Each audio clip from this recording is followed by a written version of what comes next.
Hello സുഹൃത്തുക്കളെ, ഈ കാണുന്നതാണ് ഇന്ത്യയിലെ ഏറ്റവും നീളം കൂടിയ ആകാശപാതയുടെ പണിയാണ് ഈ നടന്നുകൊണ്ടിരിക്കുന്നത്.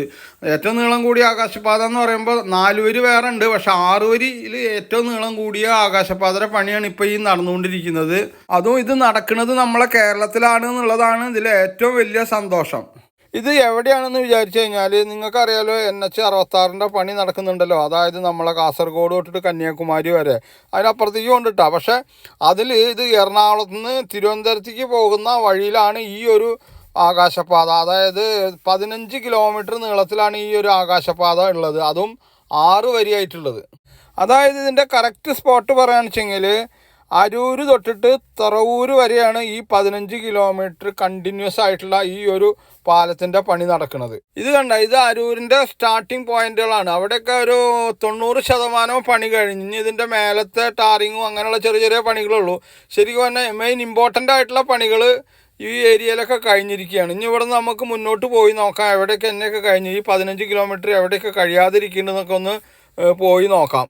ഈ ഒരു 15 കിലോമീറ്ററിൻ്റെ പല ഭാഗങ്ങളിലായിട്ടാണ് ഇതിൻ്റെ പണി സ്റ്റാർട്ട് ചെയ്തുകൊണ്ടിരിക്കുന്നത്. അതുകൊണ്ട് തന്നെ ചില ഭാഗങ്ങൾ പൂർണ്ണമായി കഴിഞ്ഞെങ്കിലും, പൂർണ്ണമല്ല ഒരു 90% കഴിഞ്ഞ് വെച്ചെങ്കിലും ഈ ഒരു ഏരിയയിലേക്ക് വന്നു കഴിഞ്ഞ് കഴിഞ്ഞാൽ കാര്യമായിട്ട് പണികൾ നടന്നിട്ടില്ല. ഇതിൻ്റെ പില്ലറിൻ്റെ പണികളൊക്കെ ഇവിടെ ആയിട്ടുള്ളൂ. പിന്നെ കുറച്ചുകൂടി ഉണ്ട് വന്നു കഴിഞ്ഞാൽ ഈ പില്ലറിൻ്റെ മുകളിൽ അതിൻ്റെ ബീം പിടിപ്പിക്കുന്ന പണികളാണ് ഇപ്പോൾ ഈ ഒരു ഏരിയയിൽ നമുക്ക് കാണാൻ പറ്റുന്നത്.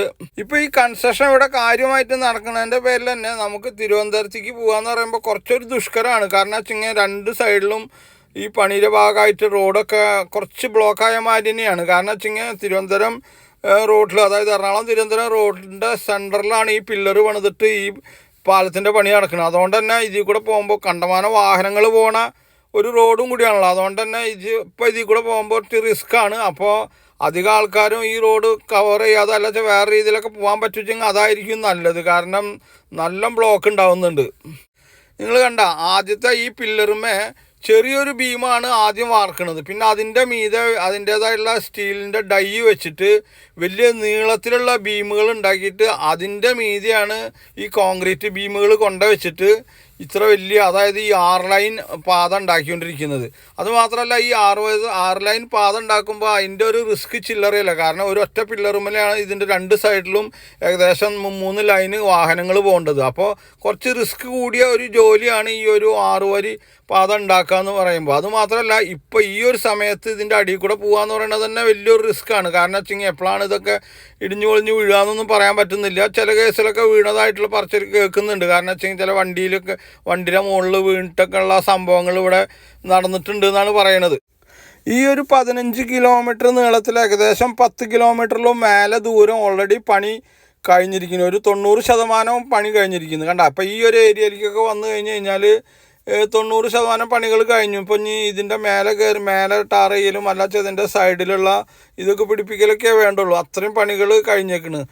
കുറച്ചൊരു ഏരിയ മാത്രമാണ് എനിക്ക് തോന്നുന്നത് കുറച്ചൊന്ന് സ്ലോ ഉള്ളത്. ബാക്കിയൊക്കെ ഒരുവിധം 90% കഴിഞ്ഞിട്ടുണ്ട് എന്നാണ് തോന്നുന്നത്. നമ്മളെ ഏറ്റവും ആദ്യം കണ്ടില്ല ആ ഒരു ഏരിയയിലാണ് കുറച്ചൊരു പില്ലറിൻ്റെ പണി മാത്രം കഴിഞ്ഞിട്ടുള്ള ഏരിയ കണ്ടത്. ബാക്കിയൊക്കെ ഒരുവിധം 90% കഴിഞ്ഞതായിട്ടാണ് തോന്നുന്നത്. ഈ ഒരു ആകാശപാത കൂടാതെ തന്നെ നമ്മളെ കേരളത്തിൽ ഈ NH-66 ഭാഗമായിട്ട് തന്നെ വളരെ നീളത്തിലുള്ള ആകാശപാത വേറെയും വന്നിട്ടുണ്ട്. അത് ഒന്നുള്ളത് നമ്മളെ വളാഞ്ചേരിയിലാണ്. വളാഞ്ചേരിയിൽ അത് പാടത്തു കൂടെയാണ് അത്രയും വലിയ നീളത്തിലുള്ള ഒരു പാലം വന്നിട്ടുള്ളത്. പക്ഷേ ഇവിടെ എന്ന് പറഞ്ഞു കഴിഞ്ഞാൽ റോട്ടിൽ കൂടി തന്നെയാണ്. അതായത് റോഡിൻ്റെ സെൻറ്ററിൽ പില്ലർ പണിതിട്ട് ഈ രീതിയിലുള്ള വലിയൊരു പാലം വന്നിട്ടുള്ളത് ഈ ഒരു ഭാഗത്താണ്. അതായത് അരൂര് തൊട്ട് തുറവൂര് വരെയുള്ള ഈ ഒരു ഏരിയയിലാണ്.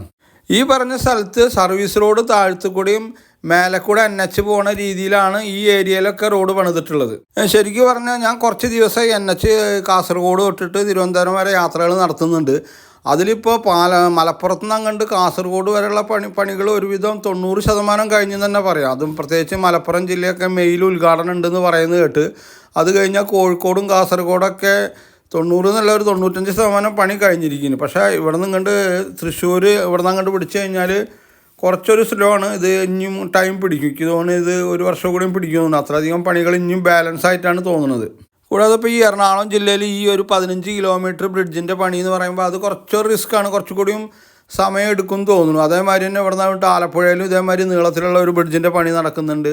അപ്പോൾ അങ്ങനെ വരുമ്പോൾ ഏകദേശം ഈ ഒരു ഏരിയ, അതായത് തൃശ്ശൂർ ജില്ലയിൽ നിന്ന് അങ്ങോട്ട് തിരുവനന്തപുരം വരെ ചിലപ്പോൾ ഒരു 26 ജനുവരിയിലൊക്കെ ആയിരിക്കും. പക്ഷേ ഈ ഇവിടെ നിന്ന് കണ്ട് കോഴിക്കോട് മലപ്പുറം ജില്ല കോഴിക്കോടൊക്കെ എന്ന് പറഞ്ഞു കഴിഞ്ഞാൽ അടുത്ത് തന്നെ ഉദ്ഘാടനം ഉണ്ടാവും. അത്രയധികം അവരെ ഒരു 90-95% പണികൾ കഴിഞ്ഞേക്കുന്നത്. പ്രത്യേകിച്ച് മലപ്പുറം ജില്ല 99% പണി കഴിഞ്ഞെന്ന് പറയാം. കാരണം വെച്ച് കഴിഞ്ഞാൽ അവിടെയൊക്കെ മെയ്യിൽ ഉദ്ഘാടനമാണെന്നും പറയുന്നുണ്ട്.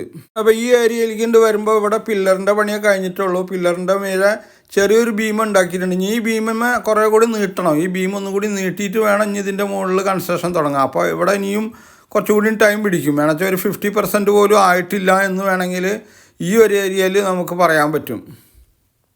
കണ്ടാ, ആ ഒരു ഏരിയ കഴിഞ്ഞാൽ പിന്നെയും ഒരുവിധം കംപ്ലീറ്റ് പണി കഴിഞ്ഞേക്കണം. ഒരു 80% 85%ഉം ഈ ഒരു ഏരിയയിൽ പണി കഴിഞ്ഞേക്കണം. അതേമാതിരിയാണ് കണ്ട, ഇടവിട്ടിട്ടൊക്കെയാണ് പണി നടക്കുന്നത്. ചില ഏരിയയിൽ പൂർണ്ണമായിട്ട് കഴിഞ്ഞിട്ടെങ്കിൽ പോലും ചില ഏരിയയിൽ ഒരു 80%, ചില സൈഡിൽ ഒരു 50%, ചില 50% താഴത്തേക്കാണ് ചില സ്ഥലത്ത് പണി നടന്നിട്ടുള്ളൂ. ഇന്നലെ ഞാൻ കോഴിക്കോട് ഏരിയയിലേക്ക് പോയിരുന്നു. അപ്പോൾ നോക്കുമ്പോൾ അവിടെ ഒരുവിധം വഴിയൊക്കെ ഏകദേശം ഒരു 95% റോഡുകളുടെയും പണി പൂർണ്ണമായിട്ട് തന്നെ കഴിഞ്ഞെന്ന് പറയാം. കാരണം വെച്ച് കഴിഞ്ഞാൽ സ്ട്രീറ്റ് ലൈറ്റിൻ്റെ പണികൾ കഴിഞ്ഞിരിക്കുന്നു. അതേമാതിരി ഡിവൈഡറുമേലും അതിൻ്റെ സൈഡിലൊക്കെ വെള്ളയും കറുപ്പ് പെയിൻ്റ് അടിക്കലും, അതേമാതിരി 4 ലൈനുകളില്ലേ, 3 ലൈൻ 4 ലൈൻ, അതൊക്കെ വരച്ച് കഴിയലും, അങ്ങനെ ഒരു 98% പണി കഴിഞ്ഞേക്കണം ഒരുവിധം കോഴിക്കോട് എത്തുന്നത് വരെ തന്നെ. കുറച്ചുകൂടി മുന്നോട്ട് വന്നപ്പോൾ ഇവിടുത്തെ പില്ലറിൻ്റെ പണിയൊക്കെ കഴിഞ്ഞിട്ടുള്ളൂ. കണ്ട, അതിൻ്റെ മേലെ വെച്ചിട്ടുള്ള ബീമില്ല, അതുപോലും പൂർണ്ണമായിട്ടില്ല. ഇനി അതിൻ്റെ നീളം ഒന്ന് കൂട്ടേണ്ടതുണ്ട്. അത് പ്രത്യേകിച്ച് ഡൈ നേരത്തെ കാണിച്ചില്ല, അതേമാതിരി പ്രത്യേകിച്ച് ഡൈ വെച്ചിട്ട് വേണം അതിൻ്റെ നീളം കൂട്ടാം. അപ്പോൾ ഇവിടുത്തെ പണി എന്ന് പറഞ്ഞു കഴിഞ്ഞാൽ അത്രയും ആയിട്ടില്ല. മേ ബി ഒരു 50% താഴെയാണ് ഈ ഏരിയയിലൊക്കെ പണി നടന്നിട്ടുള്ളത്. ഇവിടെയൊക്കെ കുറച്ചുകൂടി കണ്ട ബീമിൻ്റെ പണിയും അതേമാതിരി പില്ലറിൻ്റെ പണിയൊക്കെ ചെറിയ രീതിയിൽ പണി നടന്നുകൊണ്ടിരിക്കുന്നുണ്ട്. എന്നാലും കണ്ടിന്യൂസ് ആയിട്ട് പണി നടന്നുകൊണ്ടിരിക്കുന്നുണ്ട്. അതുകൊണ്ട് തന്നെ നമുക്കിത് എത്രയും പെട്ടെന്ന് തന്നെ 26 ആകുമ്പോഴത്തേന് തന്നെ ഇതിൻ്റെയൊക്കെ ഉദ്ഘാടനം നടക്കുമെന്ന് തന്നെ നമുക്ക് വിശ്വസിക്കാം. ഇവിടെ ഒരു സ്ഥലത്തേക്ക് വന്നു കഴിഞ്ഞാൽ ഇവിടെ വേറെയും കുറേ പില്ലറുകളുടെ പണി നടന്നുകൊണ്ടിരിക്കുന്നുണ്ട്. കണ്ടാ, ഈ പില്ലർ എന്തിനാണ് വെച്ചെങ്കിൽ ഇവിടെ നിന്ന് ഈ ആകാശത്ത് നിന്ന് താഴ്ത്തേക്ക് ഇറങ്ങാൻ വേണ്ടി, അതായത് ഈ ബ്രിഡ്ജിൻ്റെ മുകളിൽ നിന്ന് താഴ്ത്തേക്ക് ഇറങ്ങാൻ വേണ്ടിയിട്ടുള്ള ഒരു വഴിയാണ് ഈ ഇപ്പുറത്ത് പില്ലർ പണിതിട്ടുള്ളത്. അതായത് താഴ്ത്തേക്ക് സർവീസ് റോഡിലേക്ക് ഇറങ്ങാൻ വേണ്ടിയിട്ടുള്ള ഒരു ബ്രിഡ്ജാണ് ഇവിടെ പണിയാൻ പോകുന്നത്. അതിൻ്റെ ഭാഗമായിട്ടുള്ള പില്ലറാണ് ഇപ്പുറത്ത് പണി നടന്നുകൊണ്ടിരിക്കുന്നത്. ഇപ്പം ഞാൻ ഇനി ഇതിൻ്റെ ദൂരം ഇനിയും ഞാനിങ്ങനെ ഓടിച്ച് കാണിക്കുന്നില്ല. കാരണം 15 കിലോമീറ്റർ കണ്ടിന്യൂസ് ആയിട്ട് കാണിക്കേണ്ട കാര്യമില്ല. അതുകൊണ്ട് തന്നെ നിങ്ങൾക്ക് ഇപ്പോൾ ഈ ഒരു ആകാശപാതയുടെ പണി എങ്ങനെയാണ് ഏതുവരെ എത്തിയെന്നൊക്കെ മനസ്സിലായിട്ടുണ്ടാവും എന്ന് വിശ്വസിക്കുന്നു. കൂടാതെ ഇതുവരെ എൻ്റെ യൂട്യൂബ് ചാനൽ സബ്സ്ക്രൈബ് ചെയ്യാൻ വിട്ടുപോയിട്ടുള്ളവരും ആദ്യമായിട്ട് കാണുന്നവരും മറക്കാതെ സബ്സ്ക്രൈബ് ചെയ്യുക. അപ്പോൾ അടുത്ത ഒരു കൊച്ചു വീഡിയോ ആയിട്ട് വരുന്നത് വരെ നിങ്ങൾക്ക് എവർക്കും എൻ്റെ നന്ദി, നമസ്കാരം.